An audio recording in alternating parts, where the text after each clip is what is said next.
Welcome to the Connors Corner segment of Ask the Lawyer. 50 years ago were the anniversary of the 69 Mets, and I remember a trade that built up where the Mets traded a fairly good utility infielder, Bob Johnson, to the Cincinnati Reds for our guest right now, Art Shamsky. Welcome to Connors Corner. My pleasure, Mike. So when you traded, what did it feel like? Like you were going to a losing team at that point? Yeah, I came up with the Cincinnati Reds, and my first year in the minor leagues, I played with Tony Perez and Pete Rose, and came up with a lot of good young players, and actually was the prelude to the Big Red Machine in the mid '70s. And when I first got traded, it was a little bit of a shock. You're leaving friends that you've known is basically when you're 18 years old, and the first time is always it's a little bit of like I said, a shock. And then of course I heard it was to the Mets, and wasn't crazy about New York at the time, and the Mets were just an awful team, and you didn't win 2 out of 3 against them in a series, or didn't win the whole series, sweep them in 3 games, there was something wrong. So that was a little bit of a shock. But when I got here, I made new friends, and of course 2 years later after I got here, we won the World Series, and I've been in New York ever since. So it's funny how life works at times. Yes, it is. Now, when the Mets traded for you, we were hoping you're going to be a big home run hitter because you had one very good year in Cincinnati as far as hitting home runs. Yeah, I hit. It was the best ratio in the big leagues. 20, I think it was 21, and only 230 at bats. But I didn't stay healthy, and that's the problem. You have to stay healthy. But there's a story behind that too. My good friend Eddie Cranepool always says that when he heard they made a trade with the Cincinnati Reds, he thought it was for Pete Rose, and then he heard about it from me, and he has been disappointed ever since. So what does that tell you? Well, I don't think they could have gotten Pete Rose for Bob Johnson, but No, I don't think so. All right, so you're playing with the Mets. When did things start turning around in your mind playing for them? I think it actually started when Gil Hodges was named manager.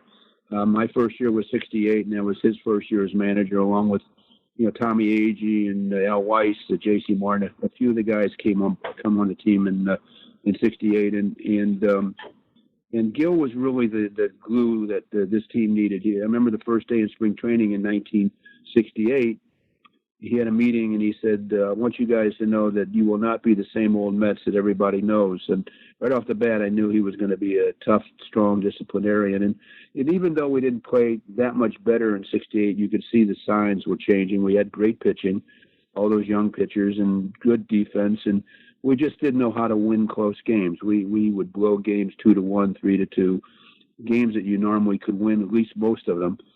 And so you knew things were on the rise. And then in the spring of '69, still nobody thought we were going to go on to win a World Series. But I remember he gathered everybody around and he said, something, you guys are better than what you think.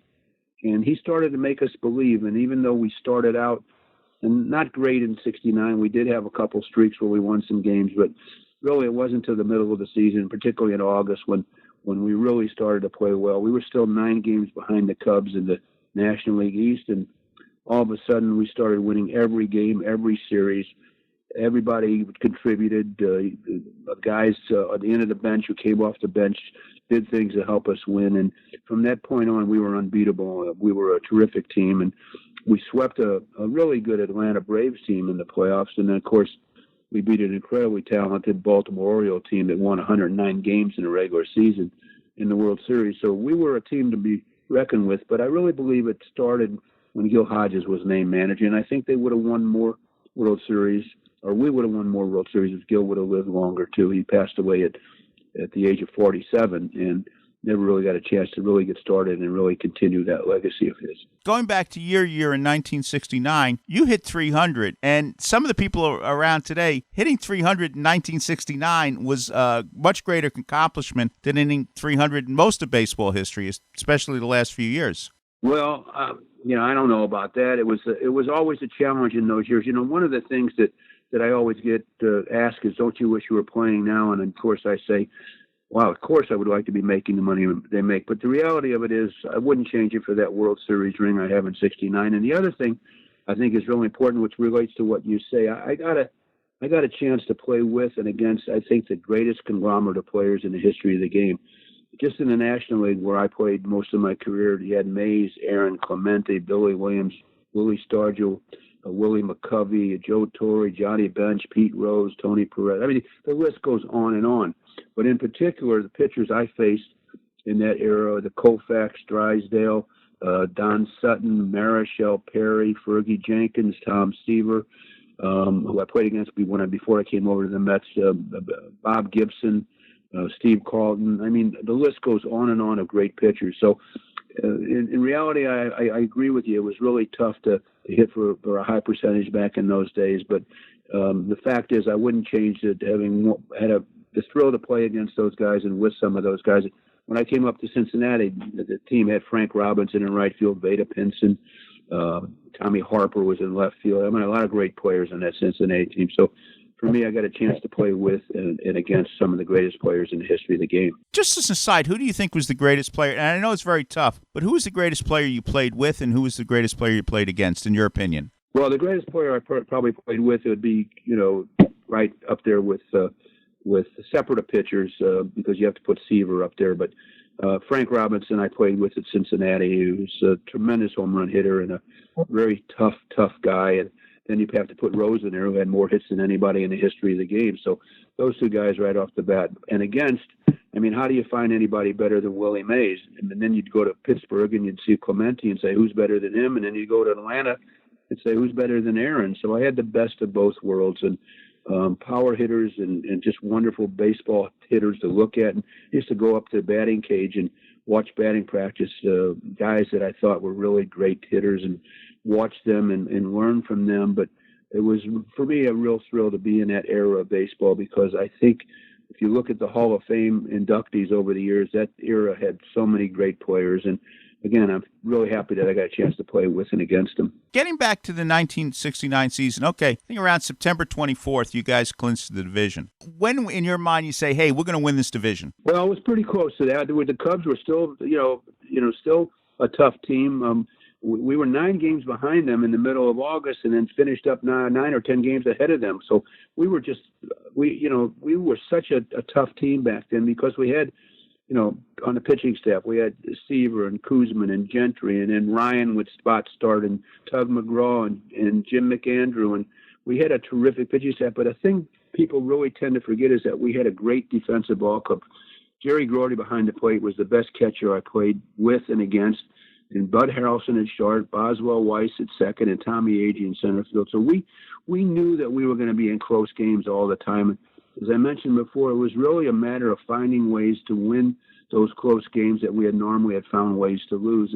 And I guess to answer your question, once about the third or towards the end of August, I knew that we were a team to be reckoned with. We were still behind the Cubs.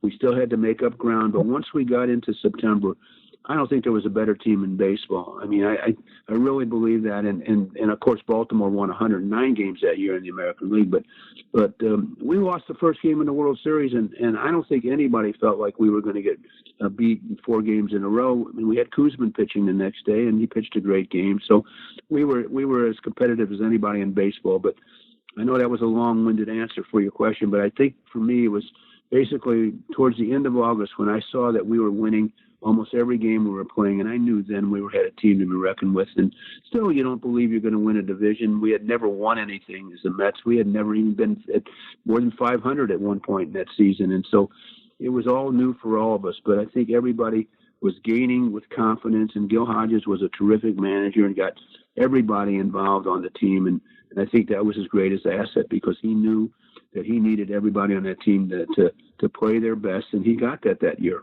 World Series. What was it like to be in the World Series? And I know Gil Hodges platooned. Did you agree with him on his platooning? I didn't like it. Nobody liked it. It wasn't great for your career. It wasn't. I had a great. I'll give you a perfect example. I had a great playoffs against Atlanta. 7 hits and 13 at bats, and we sweep Atlanta. And then I don't start the first game of the World Series, which was disappointing. But he did send me up to pinch hit in the 9th inning of that game. But you would talk to anybody on that team, in particular myself and Ron Swoboda, who shared right field, and collectively we had a pretty good year, lots of home runs and lots of RBIs, but we didn't like it because it really wasn't something that you liked and was good for your, like I said, your career, but it was working, and so we tolerated it. And Gil was a guy that would be honest with you and tell you, will look you in the eye and say, this is the reason I'm doing it. So we accepted it. And he also platooned at first base and second base and third base. and sometimes behind the plate. So you had a lot of guys in the moving parts, but I don't think anybody really liked it because you just couldn't get into a groove and you just couldn't put up the numbers. Those are the things that we weren't allowed agents back in those days, and those were the things that they would hold against you, and you'd say, well, I hit so many home runs and this and that. And, well, remember that game back in September you didn't start, and that's what they would say to you. And so it was difficult, but again, it was working, and so we accepted it because Gil was such a great manager. All right, now you have a book out, After the Miracle. What's it about? It's about the relationships and the camaraderie of the team and how we stuck together over 50 years, and we've lost 10 members of that team, including coaches, manager, and players, and the nucleus is still there, but it's really about the relationships that developed from, the losing teams at the Mets until we won the World Series, and then 50 years later, how we're still friends, and the camaraderie is still there. We made a trip out to California to visit with Tom Seaver, and really the book starts out with this trip, but putting it together and sitting down with him at a time when we all knew that he wasn't 100% and wasn't going to be doing much traveling at that point. And we were lucky to get him on a good day. We talked for about 8 or 9 hours and took out 3 other teammates of mine, Bud Harrelson, Ron Swoboda, and Jerry Koosman.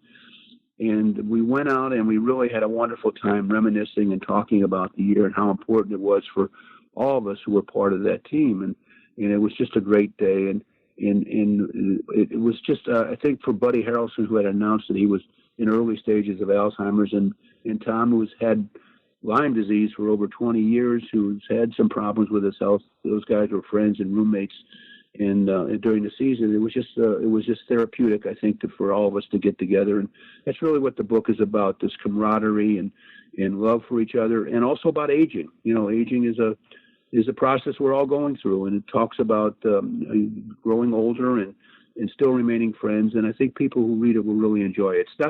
It's not the everyday book that has been written about that team. There's been so many books written about the 1969 Mets and the Met organization. And we, Eric Sherman, who co-wrote the book with me, we decided we wanted to just write something that fans could relate to, something sentimental, something that they would understand how close we were. And that was really the whole crux of the book. So you're trying to get along. It's not really about the baseball seasons. It's what you guys did after your careers and how you kept in touch. Well, yeah, it's partly about what happened afterwards, but it's, there's some game stuff. Yeah, everybody wants to know about the Black Cat incident that year and the shoe polish incident in the World Series and the no-hitter pitched against us and Tom Seaver's almost perfect game and the game where we won against the Cardinals where Steve Carlton struck out 19, but we still beat him. I mean, those are all part of the story.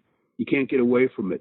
But there have been so many books that have been just talk about everyday games and stuff like that. We wanted to get a little more human interest in this and talk about the relationships we had as players that have remained strong over the years. And as we get into this 50th anniversary, they still remain strong. And even though we've lost a number of players on that team and coaches and manager, it's still a team that spends time together and it's one of the most iconic teams, I believe, in the history of baseball. I know that's hard for many people to believe because they look at it and say, hey, you guys weren't the greatest team ever to win a World Series, and I agree with them. But in the history of baseball, it'll show that team was one of the most iconic and well-known teams. And how many teams 50 years later would they celebrate like we're celebrating? I mean, the things that we're doing, all the personal appearances and all the things that are going to happen this year, and you just can't do that with every team that wins a World Series. So I think that team is very, very special. It is, and you guys, the end of August, September, October, you might have been the greatest baseball team of all time for those couple of months. Your pitching didn't give up home runs.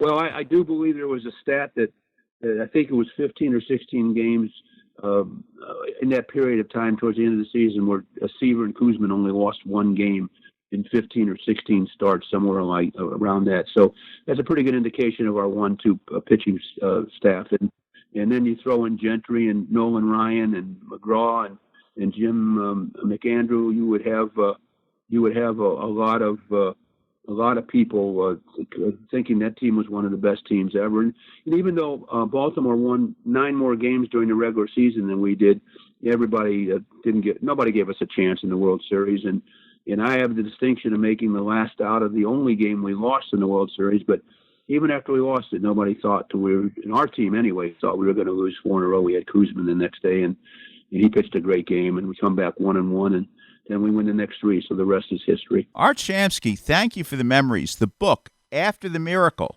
Thank you again for your memories. Us old Met fans will never forget you guys. Thank you so much. It's great to be remembered in that way. It was a great team, great guys, and I think the 69 Mets will live on for another 50 years.